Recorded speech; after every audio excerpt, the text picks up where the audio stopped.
Okay, yeah, Thursday, July 22nd. I'm Tom Novak. This is your Bring Me the News and Novak Weather Update brought to you by All Energy Solar. They are harnessing the power of the sun to create energy. It's a great idea. Thank you, All Energy, for sponsoring this update. I actually have some good news in this update, but before we get to the real good news, let's get to the bad news. Here's your drought monitor. Now, this just came out this morning. And look at this. Of course, much of North Dakota is under a severe to extreme drought, and some even in an exceptional drought area. But also, look at much of northwestern Minnesota now in an extreme drought, and it is only getting worse because we just haven't had much rain even in the last 3 to 4 days up there in northwestern Minnesota. Yes, some scattered showers, but not enough to take even a little bit of a bite out of this drought. But the good news is that I think it's going to change some here as we go through the next 7 to 10 days. Here's visible satellite today, and look at this. This is that instability boundary that we've been talking about now for the last couple of days that set up over the heart of Minnesota. We figured it was going to activate at some time, and it did late in the day yesterday, and then the storms continued today. They're in a very scattered fashion, these showers and storms. In fact, you can see them here on Twin Cities radar this afternoon. Scattered storms. They're not dropping a lot of rain, but some areas are getting a quarter of inch to half inch of rain.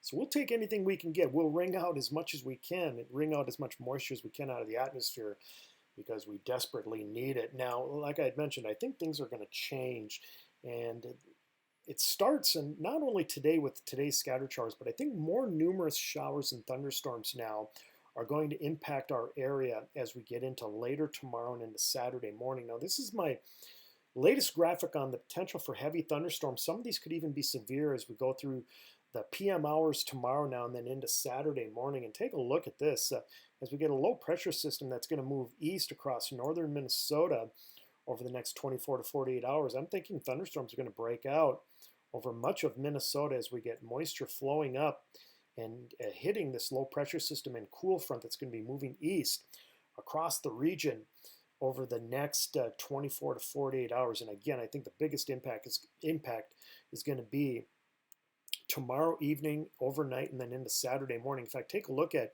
the future infrared satellite loop now from the NAM computer model guidance, and not much happening today and into tomorrow morning, but look at what happens as we get into tomorrow afternoon. Now, this is at about 4 p.m. or so. Tomorrow afternoon, the NAM guidance is showing strong storms developing over eastern North Dakota and western Minnesota, and those storms race east and southeast and likely going to be impacting even the Twin Cities metro area and portions of southern Minnesota and western Wisconsin as we get into the evening hours tomorrow and overnight hours.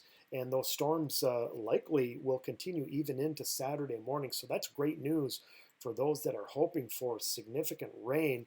Of course, in the summer, it's usually a some get hit, some don't get hit type of an environment. And I think that will be the case here. But at least the storms should be more widespread than certainly they were yesterday and today. Here's future radar also, or this is from the rapid refresh guidance, and here it is. I want you to focus on tomorrow evening. Look at this. This is when the storms should be hitting northwestern and northern Minnesota pretty hard, and those storms race east and southeast towards the Twin Cities metro, so that by, I think certainly by midnight tomorrow night, we'll be talking about storms even in southern and eastern Minnesota and western Wisconsin.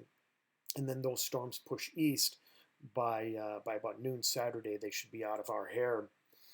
Temperatures, hey, we are expecting significant warm up. We were expecting it today, but clouds have held our temperatures down. But look at what happens tomorrow before that cool front moves through. I'm expecting highs to rebound well into the 90s over southern Minnesota and western Wisconsin tomorrow before thunderstorms develop. You can see them here. Thunderstorms develop and cool off our atmosphere as we go into tomorrow evening and then Saturday morning. And the good news is that I'm starting to kind of take my foot off the pedal here of this heat wave as we go into this weekend and early next week. Now, yes, it's going to be warm, but I don't think it's going to be as warm as some model guidances are predicting. In fact, even on Saturday here, you can see I'm thinking probably upper 80s to near 90 on Saturday, and I think that'll be the same situation on Sunday. Now, more good news is found with the jet stream structures, the river of air 30 to 35,000 feet. And look at what happens here this weekend. Here's that jet streak now pushing into northern Minnesota. That's going to create the thunderstorm activity over Minnesota and western Wisconsin as we go into Friday night and Saturday morning. But the good news again is that I think the core of the heat is going to stay out here in the Rocky Mountains and Central Plains as we go into later this weekend and next week. This will keep the temperatures in the 90s and 100s from about South Dakota on south and west. Meanwhile, we're going to be very near this core jet stream, or what we call a jet streak, that's going to be racing across southern Canada and the Great Lakes as we go through later this weekend and into next week. That means there are going to be periodic areas of showers and thunderstorms that develop throughout the next 5 to 7 day period across the upper Midwest. And that should, at least at times, keep our temperatures in check. Here's your extended forecast. There it is. Here's the hot day tomorrow. It's going to be hot and steamy tomorrow. And then I think, gut feeling is that showers and storms are going to be scattered throughout the next 5 to 7 days. And yes, the clouds that are associated with these showers and storms should keep our temperatures in check. We're going to be warm, but I don't think we're going to be dangerously hot like some of the model guidances are predicting. All right, that's your forecast. Thanks for joining me, everybody. Have a great weekend. We'll talk to you next week.